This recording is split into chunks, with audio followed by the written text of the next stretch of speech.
The hospital doors slid open with a faint hiss, letting in the damp breath of a stormy night. Nurses were too tired to notice at first, too busy with the chaos of monitors beeping, of families whispering prayers in the corners. It wasn't until a small streak of fur darted past their ankles that the room went still. A puppy, mud-stained, ribs visible, eyes burning with a desperation no animal should ever know, struggled to drag something across the polished floor. The object was heavy, a black duffel bag, frayed and damp, scraping against tile with each pull of his trembling body. At first, people thought it was trash, another stray bringing in scraps from the street. But then, when the zipper slipped halfway open, something pale and impossibly fragile spilled into view. A tiny hand, motionless. A gasp cracked the silence, followed by the metallic drop of a clipboard. Doctors rushed forward, stethoscopes swinging. The puppy growled, not in anger, but in sheer terror of losing what he had fought to protect. And as the storm raged outside, every soul in that room realized this dog had carried life through the darkness. And what they found inside would change everything. The storm had rolled in at dusk, swallowing the city in sheets of rain that hammered tin roofs and rattled broken window panes. Streetlights flickered under the weight of the wind, casting long, trembling shadows on the empty road. In the corner of an alley, beneath a collapsed piece of corrugated metal, a puppy stirred. His fur was a patchwork of mud and scars, his belly hollow with hunger, but his eyes, burning gold against the grey, held no surrender. Something shifted near him. A black duffel bag, stiff and heavy, half buried in rainwater and trash. The scent was strange, human, sharp, alive. He nosed it once, then again, and when the faintest whimper escaped its torn zipper, his entire body froze. He pawed frantically at the wet fabric, heart hammering, ears straining against the roar of thunder. The bag moved. Not trash, not food. Something alive, something fragile. The puppy gripped the strap in his teeth, the weight nearly toppling him. His legs buckled, but he dug his paws into the mud, dragging the burden inch by inch out of the alley. The world hissed and cracked around him. Cars spraying water, a bottle shattering against pavement, voices cursing through the night. But he didn't let go. Every sound drove him forward, as though danger itself was chasing what he carried. The bag snagged on a loose grate. He whimpered, shook his head, and pulled harder until his gums bled from the strain. His body shivered with exhaustion, but still he moved. Across puddles that reflected lightning, through alleys that stank of rot, past stray dogs that barked and circled, but never dared come closer.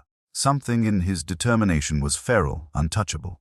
He wasn't carrying a bag, he was carrying life itself, though no one yet knew it. Block by block, he made his way toward the glow of the city hospital, the one place where the scents of antiseptic and warm bread mingled, where people in white coats always walked with purpose.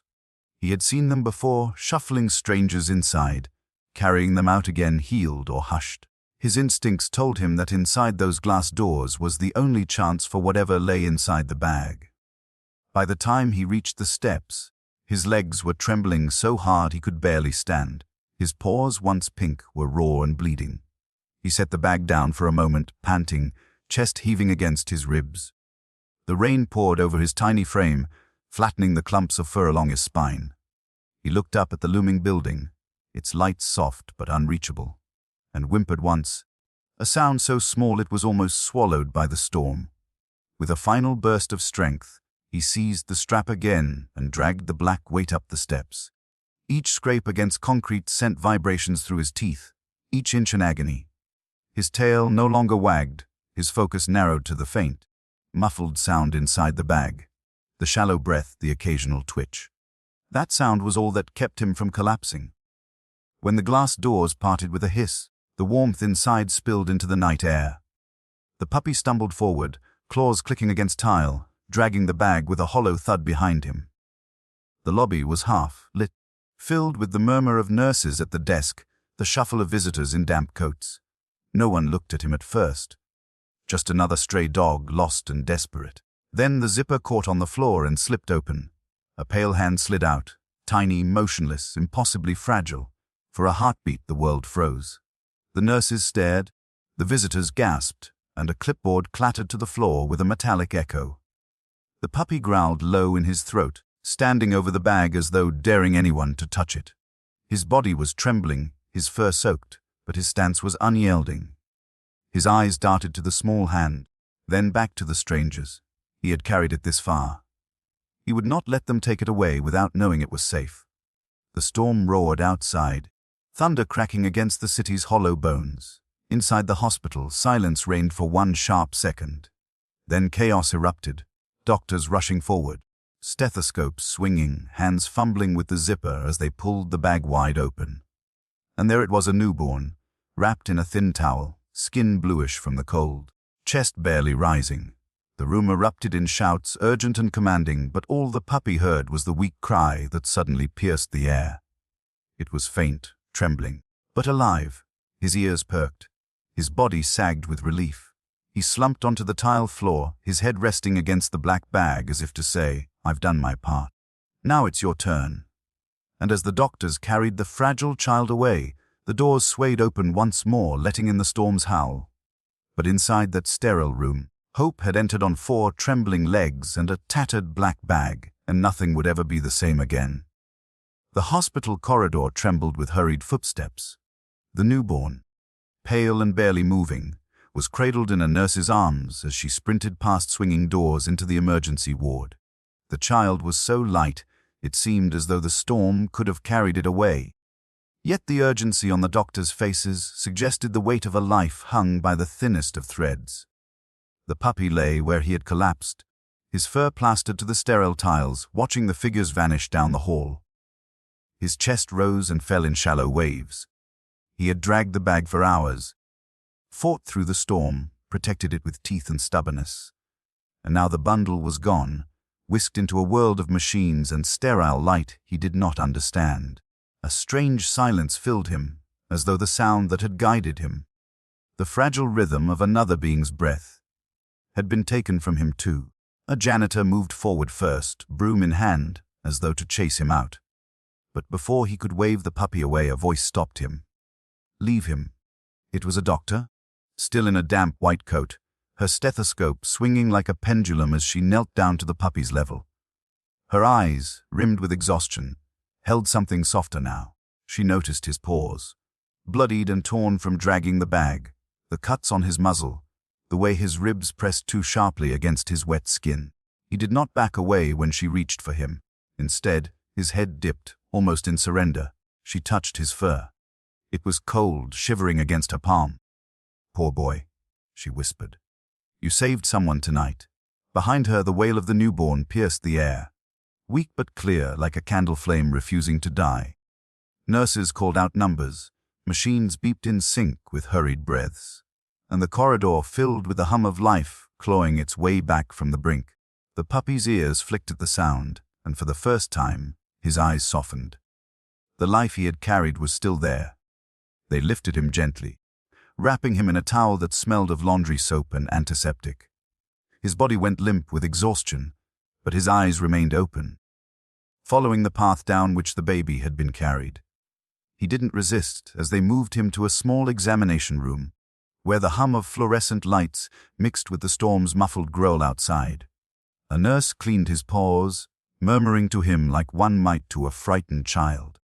Every touch made him flinch, not from aggression, but from years of learning the world gave more pain than comfort. Yet he stayed, enduring the sting of antiseptic, the careful press of bandages. His body trembled, but his gaze never broke. In the next room, doctors fought for the newborn's fragile breath. Oxygen hissed through a mask, a heart monitor blinked its green pulse on the wall, and every set of hands moved with desperate rhythm. "Hypothermia," someone said. "Malnourishment. But there's a chance. Keep him warm." The puppy's ears caught each muffled word, his heart tightening with every uncertain tone, easing with every flicker of hope. He didn't know what those sounds meant, but he understood urgency, understood the fragile line between stillness and breath. He had lived on that line himself for as long as he could remember. Hours stretched thin. The storm outside softened into drizzle, dawn painting faint gray against the windows. In the nursery ward, the newborn lay in an incubator, skin flushed now with faint pink, chest rising with steadier rhythm. Nurses checked vitals, adjusted tubes, whispered relief. The fight was not over, but the smallest victory had been won. The puppy, now clean and bandaged, lay curled on a blanket outside the glass partition. He pressed his nose to the cool surface, watching the faint outline of the baby inside. His eyes, still burning gold beneath exhaustion, never strayed. He had carried this fragile life through a storm. Now he would guard it through silence. Doctors passed, some smiling faintly at the sight, others shaking their heads at the absurdity of it all. A stray dragging a life into their hands. Yet none denied the gravity of what had happened. Without the dog, the child would have been another cold statistic lost to the night. Instead, here he was, small but fighting. One nurse crouched beside the puppy, offering a bowl of water. He lapped weakly, tongue trembling, then set his head back down on his paws. His body ached, but inside something new had settled, a quiet tether between him and the fragile being behind the glass. He didn't know why, but he could not walk away. Not now, not ever. In that stillness, as the storm outside gave way to the hesitant calm of morning, the hospital seemed to hold its breath too. There was no applause, no grand announcement, only the sound of two beings, one human, one canine, clinging to life in different rooms, tied together by a single night of rain and a black bag dragged through the dark. And though no one yet knew it, this was not the end of their story. It was only the first breath. The hospital never truly slept. At night, it hummed like a restless heart, machines blinking, footsteps echoing down sterile corridors, whispers slipping through half-closed doors. In the quiet hours before dawn, when most of the city still lay in dreamless sleep, two lives continued their fragile fight within those walls. One behind glass, wrapped in wires and warmth. The other, lying just beyond, his fur patched with shaved spots and gouges, his amber eyes watching with a patience born not of choice but of survival. Days turned into a rhythm. The newborn's cries grew louder, healthier, carrying through the hall like an unexpected hymn. Nurses smiled at each sound, as though every wail declared, "I am still here." And outside that glass partition, the pup raised his head at each cry, his ears twitching, his gales tightening with a kind of protective instinct that surprised even the staff. He would lift himself, limp to the glass, and lie down again, nose pressed as close as the barrier would allow. Some of the younger nurses began leaving scraps of food for him during their shifts. Others whispered in disbelief about the night he had appeared, dragging life in his jaws. One even printed a photo, taken on a phone when the pup had first arrived, muddy and trembling beside the black bag, and tacked it on the staff board. "Hero," she had scrawled beneath it. Yet not everyone agreed. "He's a stray," one doctor muttered. "Manji unvaccinated, dangerous. He should be taken to the shelter before someone gets bitten." But no one dared move him. Not while the baby still fought for strength. It felt wrong somehow, as though tearing the pup away would unravel the fragile thread that kept the child tethered here. The boy and the dog had arrived together. Their fates seemed intertwined now in ways no one could deny, and yet shadows clung. In the quiet of the ward, when the fluorescent lights flickered and silence returned, the puppy's body would twitch in restless dreams. His paws jerked as though dragging weight once more through mud and storm. Low whimpers escaped him, the kind that cracked hearts in the stillness. A nurse once placed a hand gently on his trembling side, whispering, "It's all right, boy. You don't have to fight anymore." But in his dreams, he always fought, against hunger, against rain, against the unyielding dark. The baby, too, bore his shadows. Doctors traced the faint bruises, the signs of neglect. "Left to die," one whispered, anger in her tone. "Thrown away like trash." There was no note, no desperate explanation left behind, only silence. The authorities began their search, but cases like these too often dissolved into anonymity. A child discarded, a name never given, parents vanished into the folds of cruelty. For the staff, hope was clinical, measurable in heart rates and weight charts. For the pup, hope was a smell, a sound, a heartbeat behind glass. He could not count numbers, but he could count breaths. He could not name the child, but he knew his cry. He could not promise the boy a future, but he could promise never to leave. One evening, when the storm's memory still lingered in the air, the head doctor allowed the incubator door to be opened. A nurse lifted the baby carefully, wrapped in soft cotton. and carried him into the quieter room where the pup rested. For the first time, they were brought together not by accident, not by desperation, but by choice. The puppy rose slowly, limping forward, his body tense as though unsure if this was permitted. His eyes locked onto the bundle, ears forward, tail stiff. The baby stirred, making a small sound like the beginning of a cry, but instead his fist opened, trembling, reaching out with fragile instinct. The puppy lowered his head, closer, closer, until his nose brushed the baby's hand. It was the smallest of touches. Warm skin against damp fur. A breath exchanged, unremarkable to the outside world. But in that moment, the corridor's hum disappeared, the machine's beeps fell away, and even the storm's memory seemed to fade. It was only the two of them, meeting without words, recognizing something unspoken. You are not alone. Nurses stood frozen, watching. One wiped her eyes. Another muttered, he knows that's the life he carried here. The puppy stayed still, his muzzle pressed softly against the baby's hand until the child let out a faint gurgle, a sound not quite a laugh, not quite a cry, but something alive. Only then did the pup ease back as if reassured. He lay down again, close enough to guard, far enough not to harm, and rested his head between his paws. From that day, something shifted. The nurses began calling the pup by a name, Guardian.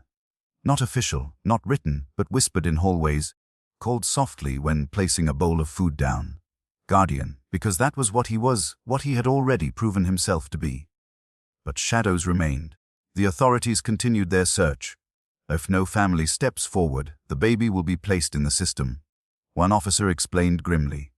The word hung heavy, system. Rows of files, foster homes, names lost in paperwork, and the puppy. Without a legal owner, he too could be taken, sent to a shelter where his story might be reduced to a line in a ledger. The thought haunted the staff, though no one said it aloud. What if they were separated? What if the fragile thread that tied their lives together was cut by rules and forms and laws blind to miracles? At night, when the ward lights dimmed and the city outside pulsed with distant neon, the puppy pressed closer to the glass, watching the boy sleep. And sometimes, though his breath rattled with dreams of storms, the child's faint exhale seemed to steady him. 2 lives discarded, left to fate, now bound by a chance night. Yet the world was waiting, its shadows still near, ready to test whether the bond they had forged in rain and desperation could withstand what lay ahead.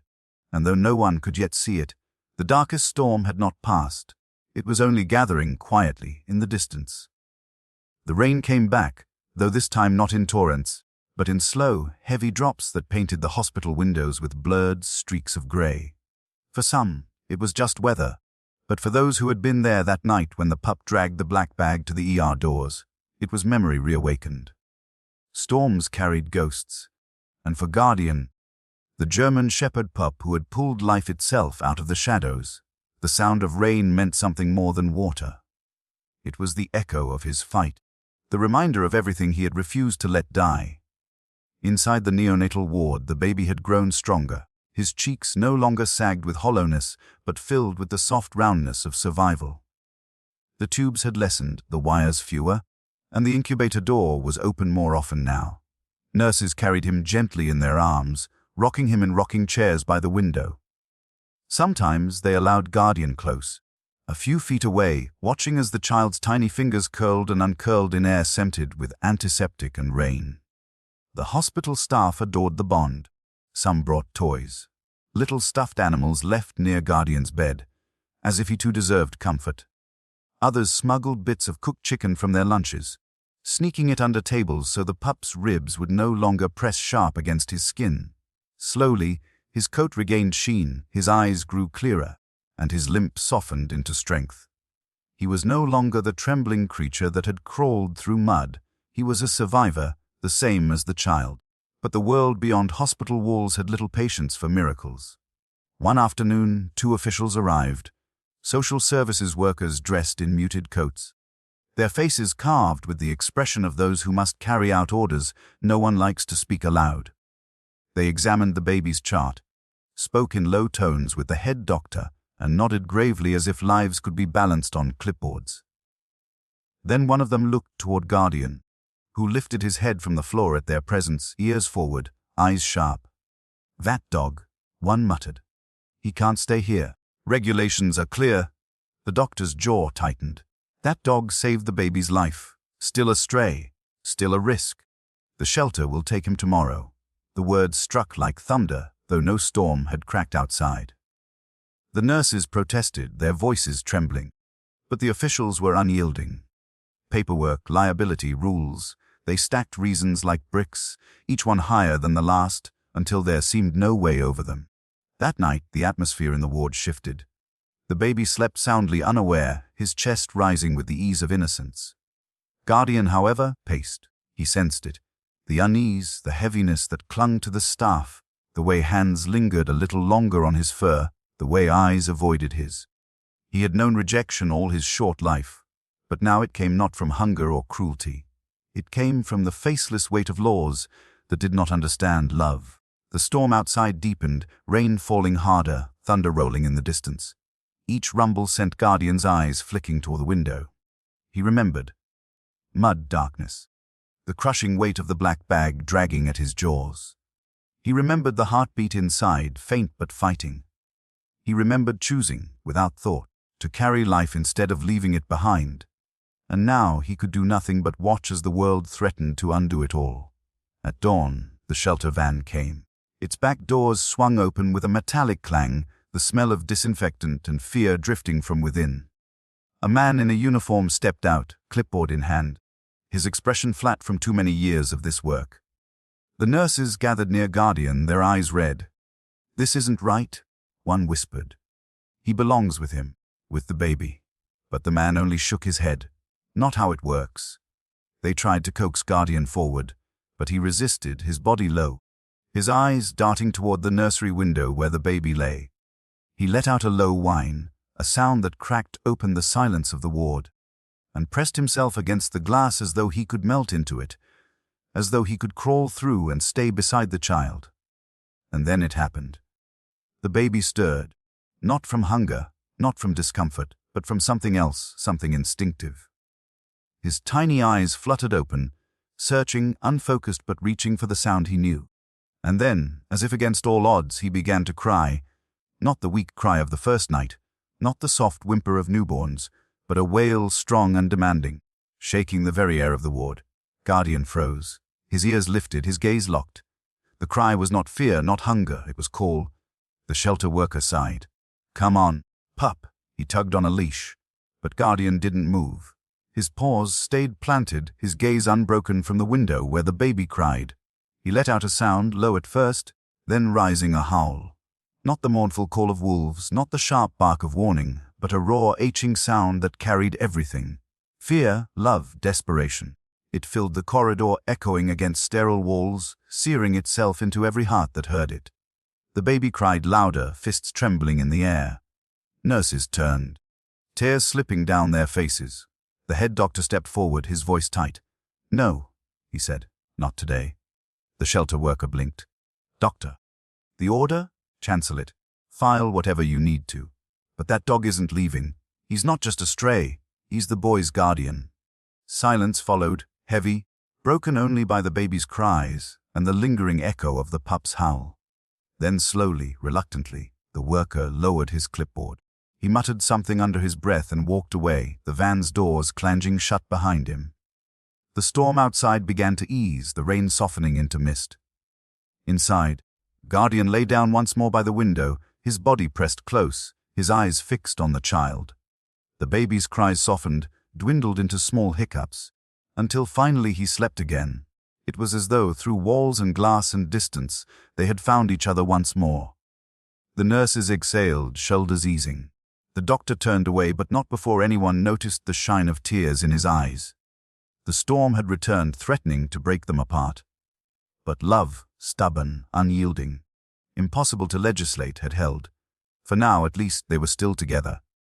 The days that followed moved like slow tides. The boy remained in the hospital bed, his small chest rising and falling under the soft beep of the monitor. The staff came to know him simply as the boy in the bag, and the puppy who refused to leave his side as the shadow. Nurses left bowls of water by the bed, and sometimes, when no one was looking, slipped bits of food to the dog under their uniforms, whispering "good boy" as they stroked his ears. The doctor, who had first unzipped that black bag, found himself haunted at night by the thought of what would have happened if the pup had not dragged it there. He imagined that little body tossed somewhere in the cold, unseen, unnamed. The thought made him sit up in his bed, staring into the dark with clenched fists. Each morning when he returned to the ward, the first thing he did was check on the boy. And the second was to meet the puppy's eyes. They seemed to share a silent promise now: we won't let him go. Slowly, signs of life bloomed again. The boy's fingers twitched when the nurse brushed against them. His lips moved faintly when the doctor called his name, though they had no name for him yet, so they gave him one, whispered with care Amir, which meant Prince. The puppy seemed to understand. Whenever Amir stirred even the smallest flutter, the dog's tail would thump against the floor, a sound of life echoing in the sterile white room. And when Amir's eyes, hazy but alive, finally opened for the first time, it was not the doctor or the nurse who saw it first. It was the dog, standing on his hind legs, paws on the edge of the bed, whimpering with such force that it brought the staff rushing in. That moment, those eyes opening, was like the shattering of chains. The hospital ward filled with something that had been missing for so long: hope, raw and trembling but alive. Amir's gaze, confused and weak, fixed first not on the faces above him but on the dog's dark eyes. The boy's lips quivered, forming no words, but his tiny hand reached out, shaky and slow. The puppy pressed into it as though he had been waiting for that touch all his life. The doctor turned away, his throat tight, pretending to check the IV drip so no one would see the tears in his eyes. Nurses sniffled quietly, some pretending to busy themselves with charts. Outside, the afternoon sun broke through a stretch of clouds, sending long, golden beams across the room, as if the world itself had leaned closer to witness this fragile miracle. No one spoke of the black bag anymore. It was not the symbol of his beginning, but of what he had escaped. Instead, they spoke of the bond. This boy and this puppy who had rewritten the ending of each other's stories. The hospital became less of a place of endings and more of a place of second chances. Each day marked not by routine, but by a boy learning to live, and a dog who had already chosen him as his reason to stay alive. Amir's recovery was not a straight line. It was a slow, jagged climb, with nights of fever and days when he would not eat, when his small frame seemed ready to surrender again. But every time weakness threatened to drag him back into silence, the puppy was there, anchoring him.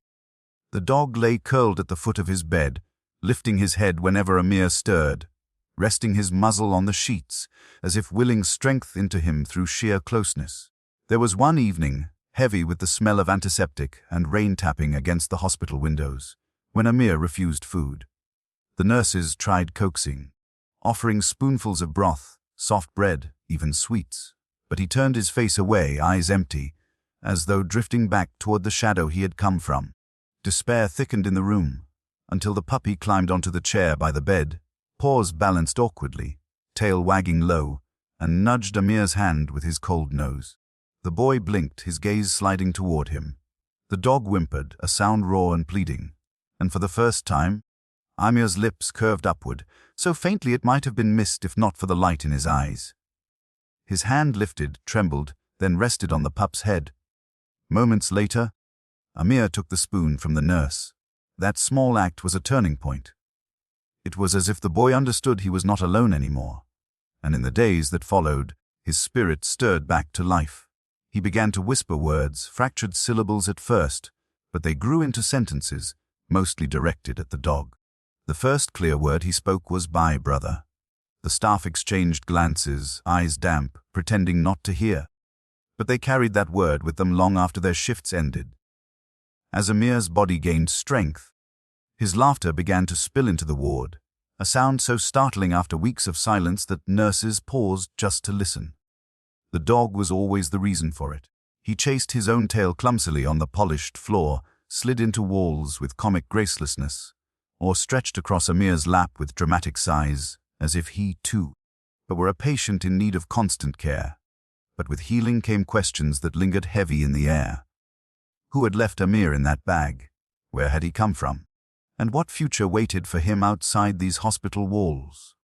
The staff whispered when they thought he couldn't hear, debating what authorities to call, what shelters might take him. Yet every time they looked at the boy curled against the dog, his hand buried in its fur as he drifted into sleep, they wondered how it could be right to separate them.